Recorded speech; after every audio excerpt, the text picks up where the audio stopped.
ഞാനിപ്പോൾ വന്നിരിക്കുന്ന ഒരു കാര്യം പറയാൻ വേണ്ടിയിട്ടാണ്. ഈ എക്സാമിന് ശേഷം ഏത് ബ്രാഞ്ചിലേക്ക് പോകുമെന്ന് നിങ്ങൾ ആലോചിച്ചിട്ടുണ്ടോ എപ്പോഴെങ്കിലും? എക്സാമിന് ശേഷം ഏത് ബ്രാഞ്ച് ഞാൻ ചൂസ് ചെയ്യും, ഏത് ബ്രാഞ്ചാണ് നല്ല സ്കോപ്പ് ഉള്ളത് എന്നുള്ള രീതിയിൽ നിങ്ങൾ ആലോചിച്ചിട്ടുണ്ടോ?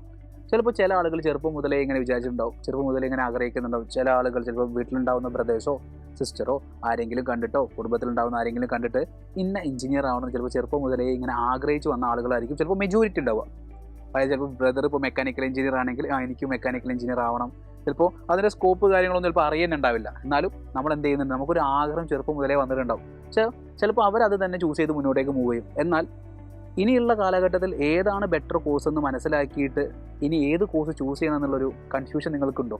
അങ്ങനെയാണെങ്കിൽ നിങ്ങൾക്ക് ഇപ്പോൾ നിലവിലുള്ള ഏറ്റവും ബെസ്റ്റ്, അതായത് ഓൾ ഇന്ത്യ ഇൻസ്റ്റിറ്റ്യൂട്ട്സ് നോക്കുകയാണെങ്കിൽ NIT IITസിലൊക്കെ കുറച്ച് പുതിയ പുതിയ കോഴ്സുകൾ വന്നിട്ടുണ്ട്.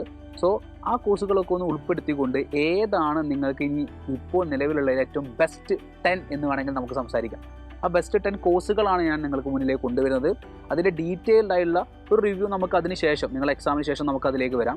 സോ ഫസ്റ്റ് ഓഫ് ഓൾ ഞാൻ പറയുന്നത് കമ്പ്യൂട്ടർ സയൻസ് ആണ്. അതായത് computer science and engineering CS department is very strong. നിങ്ങൾ മനസ്സിലാക്കേണ്ടത് ഇനി അങ്ങോട്ടേക്ക് ഏറ്റവും കൂടുതൽ ഭയങ്കരമായിട്ട് ഇപ്പോൾ തന്നെ നിലവിൽ ഇപ്പോൾ നോക്കുകയാണെങ്കിൽ തന്നെ ഏറ്റവും കൂടുതൽ ജോബ് ഓപ്പർച്യൂണിറ്റീസ് ഉള്ളത് ഇപ്പം കമ്പ്യൂട്ടർ സയൻസിലാണ്.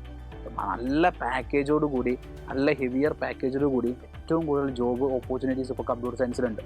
സെക്കൻഡ് വൺ വരുന്ന സമയത്ത് നിങ്ങൾ മനസ്സിലാക്കേണ്ടത് ഇലക്ട്രിക്കൽ എഞ്ചിനീയറിംഗ് ആണ്. പക്ഷേ ഇതിൻ്റെ പ്രത്യേകത എന്ന് പറയുന്നത് ഇലക്ട്രിക്കൽ എഞ്ചിനീയറിംഗിന് കുറച്ച് കൂടുതൽ പഠിക്കാനുണ്ടെന്നുള്ളൊരു റിയാലിറ്റി ഒക്കെ മനസ്സിലാക്കാനുണ്ട് കേട്ടോ. നമുക്ക് അതിൻ്റെ ഡിസ്കഷനിലേക്ക് വരണം. സോ മൂന്നാമത് നമ്മൾ മെക്കാനിക്കൽ എഞ്ചിനീയറിംഗിലേക്കാണ് മൂവ് ചെയ്യുന്നത്. ദെൻ നാലാമത് നമുക്ക് കെമിക്കൽ എഞ്ചിനീയറിംഗ് ഉണ്ട്. ദെൻ എയറോസ്പേസ് എഞ്ചിനീയറിംഗ് ആണ് അഞ്ചാമത് കിടക്കുന്നത്. 6th പൊസിഷനിൽ സിവിൽ എഞ്ചിനീയറിംഗ് ആണ്. ദെൻ 7th നമ്മൾ വരുമ്പോൾ ഇലക്ട്രോണിക്സ് ആൻഡ് കമ്മ്യൂണിക്കേഷൻ എഞ്ചിനീയറിംഗ് ആണ്. Then 8th one biotechnology and engineering and information technology and AI and machine learning. ഈ AI ആൻഡ് മെഷീൻ ലേണിംഗ്സ് ഒക്കെ നമ്മുടെ പുതിയതായിട്ട് ഇൻട്രൊഡ്യൂസ് ചെയ്തിരിക്കുന്ന ബ്രാഞ്ചുകളാണ്. സോ അതേപോലെ തന്നെ പുതുതായിട്ടുള്ള കുറച്ച് ബ്രാഞ്ചുകളുണ്ട്, അത് വേണമെങ്കിൽ ഞാൻ ഇൻട്രൊഡ്യൂസ് ചെയ്യാം. ഡാറ്റ സയൻസ് ആൻഡ് എഞ്ചിനീയറിംഗ്, അങ്ങനത്തെ കുറച്ച് ബ്രാഞ്ചുകൾ പുതുതായിട്ട് വരുന്നുണ്ട്. അപ്പോൾ നിങ്ങൾ മനസ്സിലാക്കേണ്ട കാര്യം, ഞാനിപ്പോൾ നിങ്ങളുടെ മുന്നിലേക്ക് പറഞ്ഞിരിക്കുന്ന ഈ 10 കോഴ്സുകൾ എന്ന് പറഞ്ഞിരിക്കുന്നത് ഒരു ഓർഡറിലാണ്. ഇപ്പോൾ നിലവിലുള്ള സാഹചര്യത്തിനനുസരിച്ചുള്ള ബെസ്റ്റ് 10 കോഴ്സുകളാണ് നിങ്ങൾക്ക് പറഞ്ഞിരിക്കുന്നത്. സോ ഇതിൽ ഏതാണ് നിങ്ങളുടെ ആഗ്രഹം? ചിലപ്പോൾ ഓരോരുത്തർക്കും ഉണ്ടാകുന്ന അഭിരുചിക്ക് അനുസരിച്ച് ചിലർ ഓരോരോ കോഴ്സുകൾ സെലക്ട് ചെയ്യും. ഇപ്പോൾ ബെസ്റ്റ് ഏതെന്ന് മനസ്സിലാക്കി നോക്കുകയാണെങ്കിൽ നിങ്ങൾക്ക് മുന്നിൽ ഉണ്ടാകുന്ന ഫസ്റ്റ് പ്രയോറിറ്റി മുതൽ ലാസ്റ്റ് പ്രയോറിറ്റി വരെയാണ് ഇപ്പോൾ ഞാൻ നിങ്ങൾക്ക് മുന്നിൽ പറഞ്ഞു തന്നിരിക്കുന്നത്.